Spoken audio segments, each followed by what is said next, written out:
Hello, friends. It's Carla, your online doctor, with today's Live in 5. Today is Monday, October 5th, and it is 5 p.m.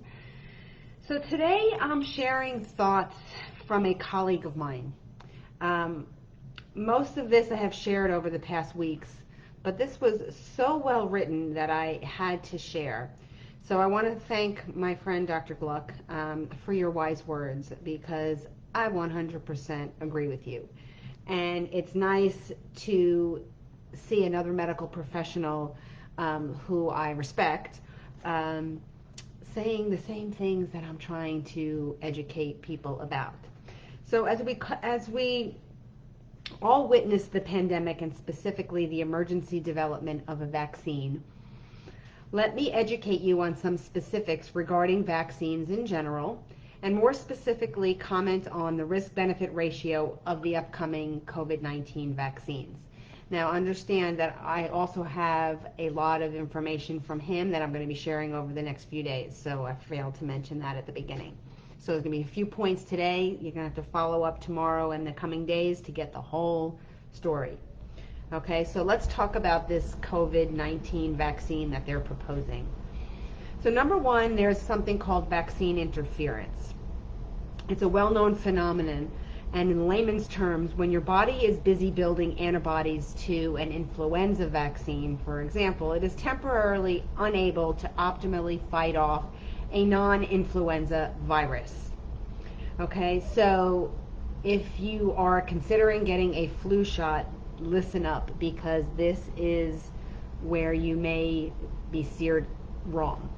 Now, this has been extensively studied in children worldwide, and depending on the study, it shows an increased risk between 75% and 440% to contract another virus in the post-vaccination period. Okay, we've all heard people say, I got the flu shot and a few days later I got the flu. Well, that's what we're talking about. Okay, the phenomenon is particularly important with respect to coronaviruses. Now, the Pentagon did a study with about 6,000 people in early 2020, looking at the relationship between influenza vaccinated and unvaccinated patients and various viral risks.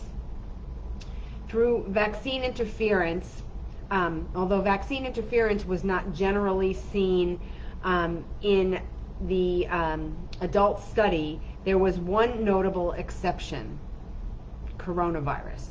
Okay, the study showed those who had received the flu shot had a statistically significant increase, a 36% increase in getting coronavirus infection after they were vaccinated. Okay, so the hope was that the flu shot would offer some coronavirus protection, but the opposite was actually found. The national push to run and get a flu shot during this pandemic is flatly counterintuitive.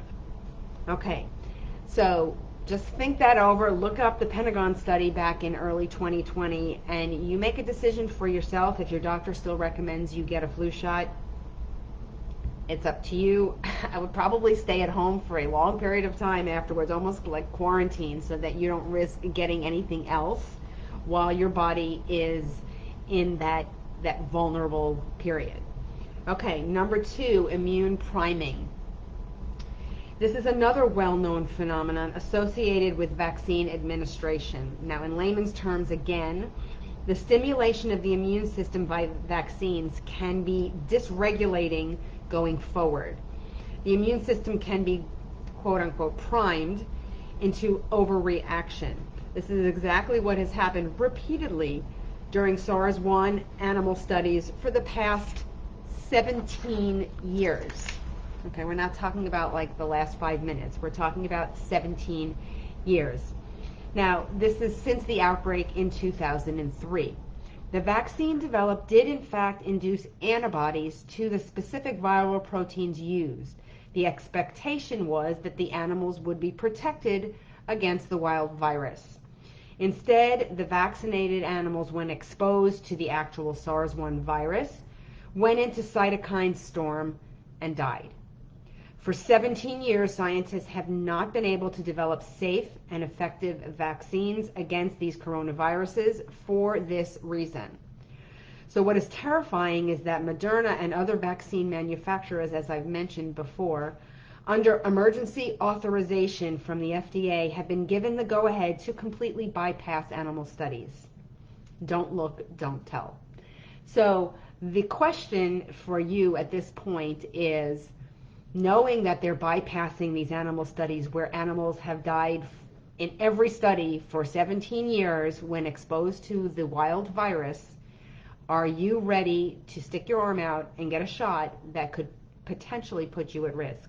Now, we're going to talk more about this tomorrow, because I have a lot more points that he talks about, and specifically the fear that you should have about this new vaccine that they're proposing, because it's never been used on humans before.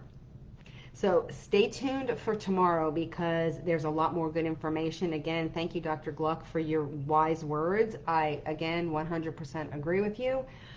Share this with a friend. Listen, we don't know what's going to happen. It's not the end all be all of information, but it certainly should make you think before you do anything that you can't reverse. So on that note, I hope you're having a wonderful day, and let's continue this talk tomorrow at 5 o'clock for another Live in 5.